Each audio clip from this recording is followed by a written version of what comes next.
Hi, Ilya.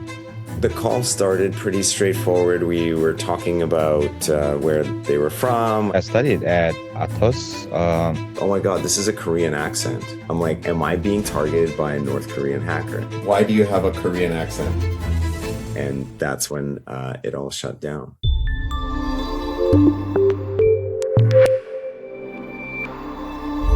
Hi, Ilya. Thank you so much for talking to us. You had a very interesting encounter recently, which you posted about online, and that's how we got connected. Can you first tell us about your company and how you came to find yourself on the other side of an imposter? So we are a creative agency. We call ourselves the experience or creative design partner for brands that love their customers. We work on digital experiences, websites, apps, product design. So our team is split between designers, UX, UI, product design, illustrators, graphic, as well as software engineers. And are you doing a lot of the recruiting yourself? Like, how big is your team, and is it kind of a unique position, or are you hiring a lot of remote workers? We are specifically a remote first agency. We have people spread all over the world. 5 in Vancouver, some in Toronto, some in Europe, Western Europe, Eastern Europe, South Africa, South America, like really wherever the talent is. So my hiring practice has been remote for the past 12 years. But there are certain situations like senior people, executive people, people that report directly to me that I try to hire myself. For a marketing coordinator role, for example, we got 1,200 applications.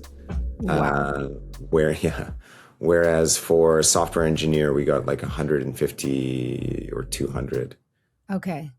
Yeah. And what's the process like? What are you asking for? A LinkedIn page, a resume? Do they have to go through some sort of technical exam? Like, what does your kind of hiring pipeline look like? Yeah, generally, I look through as much as possible their resume as well as LinkedIn page, looking at history, looking at type of companies they've been at, experience essentially. Then we will sometimes I'll start a one-on-one conversation just to get to know someone. Then I will hand it off to more technical staff on my team to do kind of the secondary interviews. I know that it's usually backwards, like usually only the last people get to me, but I have a pretty good eye at identifying fits. And so I kind of start that way, especially for roles that are going to be working more closely to myself. Okay, like culture fits for the company. Culture fit is very important, yeah. And I guess you're also a good fraud detector. Yeah, I guess so. Have you encountered, you said you've been hiring remote for 12 years. That's a little more unusual because most of the companies started really hiring remote after COVID. Yeah. But it sounds like you've been used to doing that for a long time. Like, have you noticed an increase in fraudulent candidates or fake candidates? Like, have you seen a trend recently as someone who's been doing this for a long time? Definitely. It's more on the software engineer side than anything.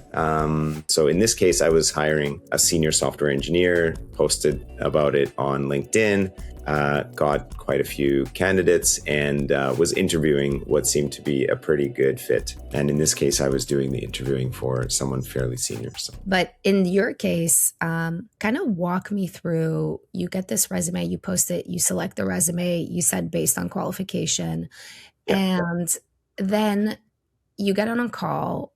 What is the moment that was like the first red flag for you? Yeah, so the call started pretty straightforward. We were talking about where they were from. I said, they said, I'm from Poland. I'm born and raised in Poland. So Nikodem, where are you based? Poland. Poland, okay. And you're originally from Poland, or you're from somewhere else?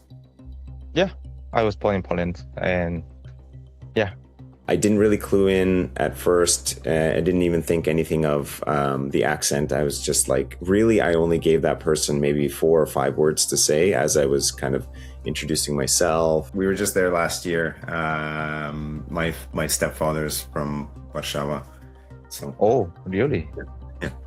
And then when I said, tell me more about yourself, your history, and what you've been doing over the past few years, they went off and started telling me, they were working at this company and then that company. So I studied at Atos, mostly focusing on the web development and also some learning good practices.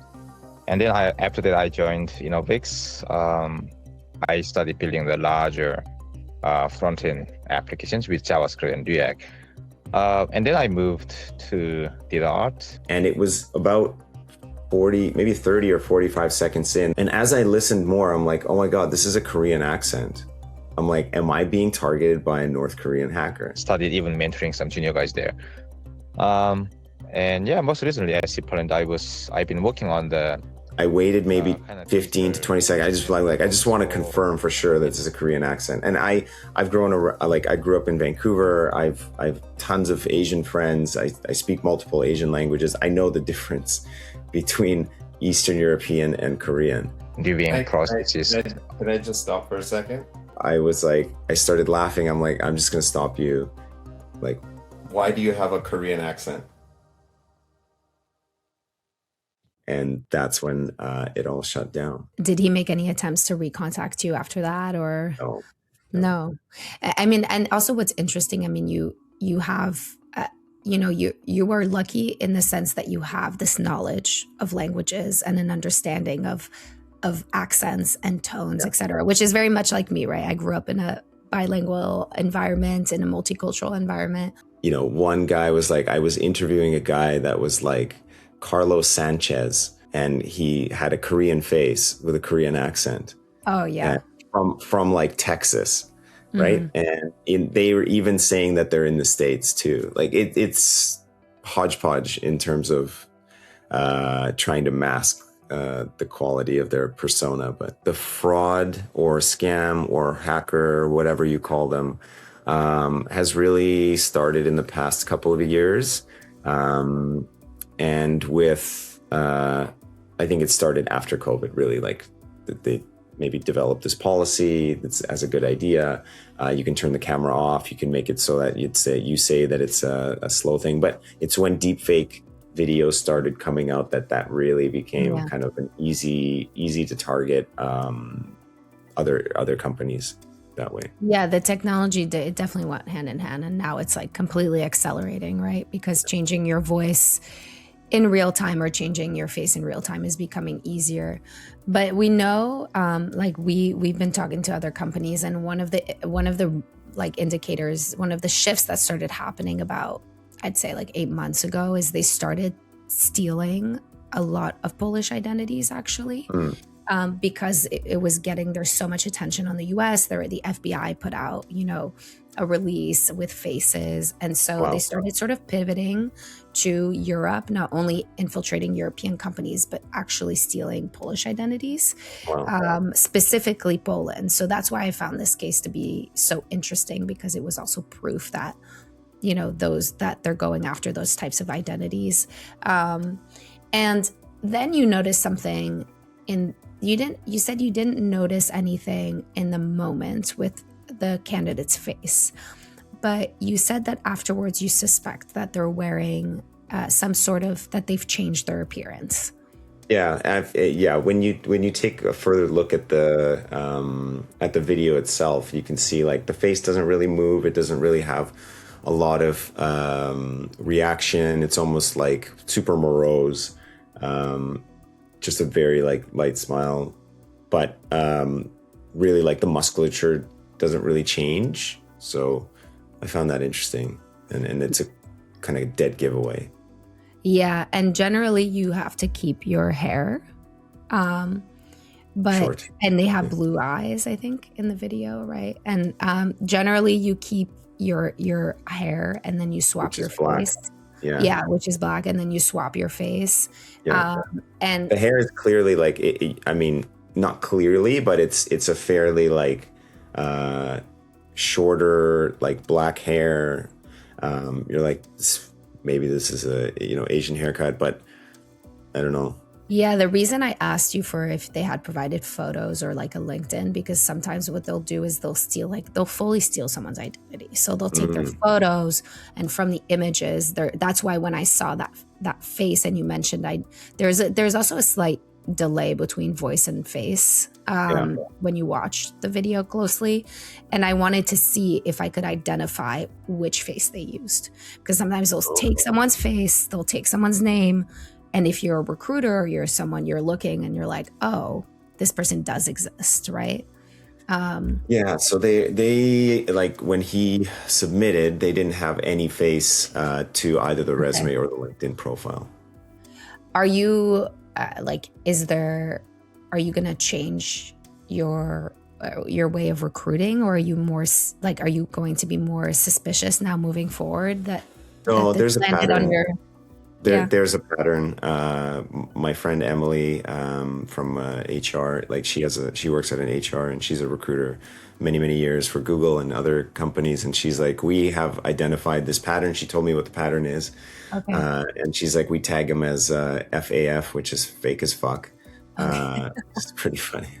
Yes. Is there any advice that you would give to people who aren't trained investigators, weren't used to doing as much recruiting, like some of the signs to watch out for? Yeah, I mean, other than obvious language signs, some people are like, our last question is, say Kim Jong is a fat pig. That's weird, right? But it's pretty easy to just ask someone personal questions about their life and like, where did you go to school? And then you can very easily just research that school. Who is your manager? Like, what's the name of your manager so that I can call them? Yeah. Right. But the thing that I learned, and this is kind of going in outside of the question, is very often what they'll do is, let's say someone is not in the know, wants to do a code review. Like let's say they get past all of that resume stuff. They want to do a code review. So they send you a package that you open in Visual Studio. And at that point, that package actually starts to download everything, all the keys, all the secrets in your computer. And you wouldn't even know it. Yeah, it depends on like what their goal is. Sometimes their goal is hiring. Sometimes it's stealing information or infiltrating companies, and they'll stay dormant, right, for like a few weeks before they strike. But we know that they've infiltrated like hundreds of companies and have stayed there and worked there and gone undetected, right? In a very similar way that they have, and that they did in the interview that they did with you. And what's interesting is that we also know that they have changed their voice to sound more American or to sound more British. So you can do, like, they use a tool a synthetic tool that modulates their voice into a different accent to go undetected. But even then, it still should be recognizable. Like a trained ear can still catch even that fake, like, modulated accent. You're like, yeah, that sounds super weird. Like, okay, why would but you? You're a trained ear.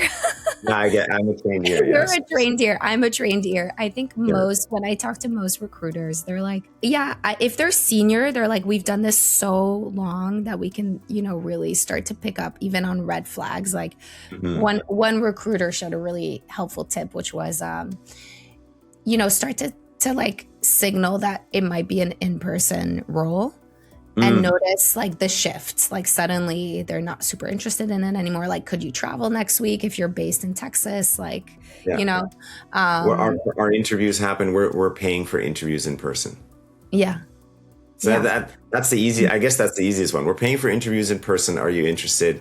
If you get to the last level, like, we would love for you to fly out. Yeah. That's an easy one. Yeah. So. Good call. you know, that was one of the things. But they did mention, like, when you're not trained for and also there are regulations, there's like rules in the US of what questions you can and cannot ask during interviews about someone's identity and about someone's nationalities, etc. So I think there's kind of like a fine, delicate line of, well, I mean, I'm not in the US, so I don't no, really care. I know. But it's super helpful, and it's still blows me away that they are keep trying, because there is a lot of coverage, but it's still impressive to see that, and to see that they're using this technology, right? They are changing their faces. Yeah. So there's a lot of leaky holes in very non-sophisticated hiring processes. yes, Really but leaky holes. yeah, but hopefully now, you know, with more attention and more people talking about what they've noticed and their process, that'll help more recruiters and more companies kind of look at that pipeline and think about what they need to do to protect themselves from letting one of these guys in. Yeah, I couldn't agree more, and I hope I've brought a little bit of more awareness. I know there's a couple of other people that have, you know, been on the news, been in LinkedIn or whatever. The more people know, especially at the executive and hiring level, the better it'll be for everyone. Yeah, absolutely. Well, thank you so much. Thank you. Merci.